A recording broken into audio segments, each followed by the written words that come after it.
Xenosystems Fragments. Plutocracy. Nickland. Narrated by Skeptical Waves. The Wikipedia entry on plutocracy begins. Plutocracy, from Greek pi lambda omicron v tau omicron sigma, Plutus, meaning wealth, and kappa rho tau omicron sigma, kratos, meaning power, dominion, rule, also known as plutonomy or plutarchy, defines a society or a system ruled and dominated by the small minority of the top wealthiest citizens. The first known use of the term is 1652. Unlike systems such as democracy, capitalism, socialism or anarchism, plutocracy is not rooted in an established political philosophy and has no formal advocates. The concept of plutocracy may be advocated by the wealthy classes of a society in an indirect or surreptitious fashion, though the term itself is almost always used in a pejorative sense. As befits theoretical virgin territory, this definition provokes a few rough-cut thoughts. Assuming, not unrealistically, that plutocracy designates something beyond a fantastic idea, it is immediately obvious that its identification as a type of political regime will almost inevitably mislead. Plutocratic power does not begin in the political arena, and its political expression is unlikely to capture its nature at the quick.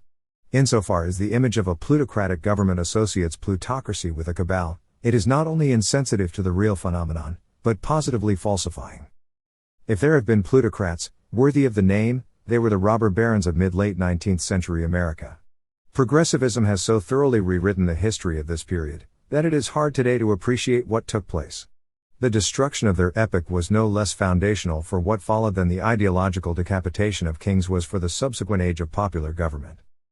Plutocrats were monopolists because they created entirely new industrial structures roughly from scratch. Their monopolism was the effective rule of the new, and demonstrably achieved. There was no oil industry before John D. Rockefeller brought one into being. Making it exist was the foundation of his economic sovereignty. Between the plutocrats, which is in fact to say between the sovereigns of distinct industrial sectors, relations were ultra-competitive, to an extent unmatched in history. Intrasectoral competition, of the kind considered normal by progressive-influenced market theorists, was dramatically overshadowed by the intersectoral competition of the plutocrats. To conceive normal economic competition as a dynamic restricted to the domain of interchangeable commodities is already to succumb to progressive status domestication. The plutocrats waged economic war across the entire sphere of production, innovating opportunities for competition where these were not already evident.